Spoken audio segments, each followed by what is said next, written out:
biographie de ma femme, ni un pamphlet, ni une ode de ses écrits, mais c'est justement l'histoire d'un mec qui supporte pas que sa femme ait décidé d'écrire sur sa mère. Quand ma femme m'a appris qu'elle écrivait un scénario dans lequel ma mère était le personnage central, j'ai eu le sentiment qu'elle me déclarait la guerre, quoi, qu'elle rentrait dans une course à la montre pour qui serait le premier à faire revivre ma mère. Et comme c'était moi un but en soi très fort, je l'ai très mal pris.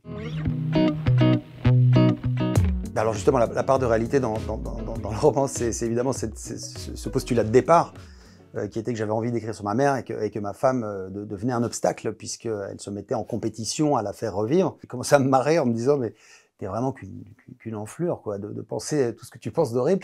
J'ai commencé à l'écrire comme une blague et cette blague m'a semblé intéressante parce qu'elle parlait d'autres choses. Elle parlait aussi de mon rapport à ma mère.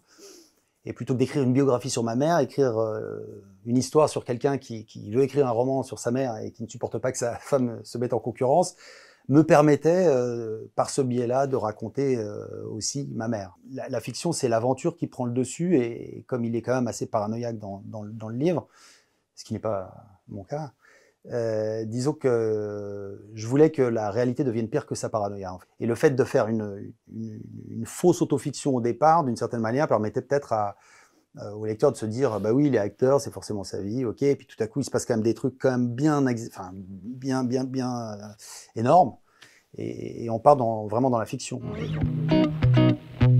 Ma mère était une artiste peintre née pendant la guerre, qui à 17 ans est rentrée aux Beaux-Arts avec une toile achetée à crédit par sa mère. Elle était, je dirais, c'est une artiste pure dans le sens où, voilà, on parle souvent des artistes qui n'ont pas le sens des réalités. Elle, c'était vraiment...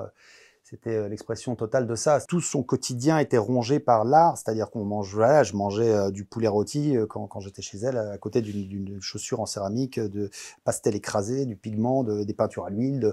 Enfin, je veux dire, c'était voilà tout ça. Elle avait une honnêteté, qui allait de sa vie au quotidien à son art.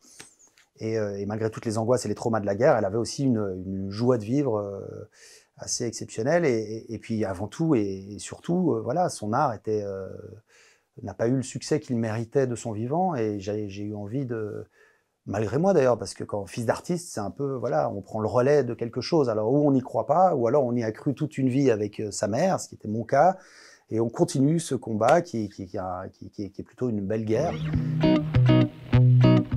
Et c'est vrai que quand ma femme, là, dans la réalité, je veux dire, m'a appris qu'elle avait décidé d'écrire sur ma mère ce scénario, je me suis senti vraiment dépossédé de quelque chose, et c'était comme si, je m'en suis amusé un peu après avec la fiction, mais c'est vrai que c'était comme si toutes ces années ensemble, c'était un peu le couple était un peu une arnaque pour venir m'arnaquer et me prendre mon âme, quoi. Voilà, donc c'est vrai qu'il y avait un côté de possessivité, et je crois que le roman va me permettre de m'en débarrasser et de permettre à d'autres gens, s'ils ont envie d'en parler, de parler de ma mère et de la partager.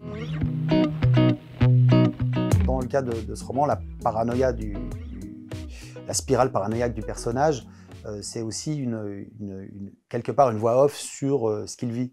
Et ce décalage entre ce qu'il vit et la manière dont il le vit, il n'y a rien de mieux que l'écriture pour l'exprimer, parce que cette impossibilité qu'il a d'écrire ce roman sur sa mère, et en même temps, au fil du roman, se dessine justement le portrait de cette mère, malgré lui, malgré cette écriture qui ne s'opère pas concrètement, il arrive les souvenirs reviennent, et au final, c'est quand même le portrait aussi de ma mère qui est là. Donc ça, c'est quand même assez compliqué. Après, franchement, en film coréen, c'est pas mal.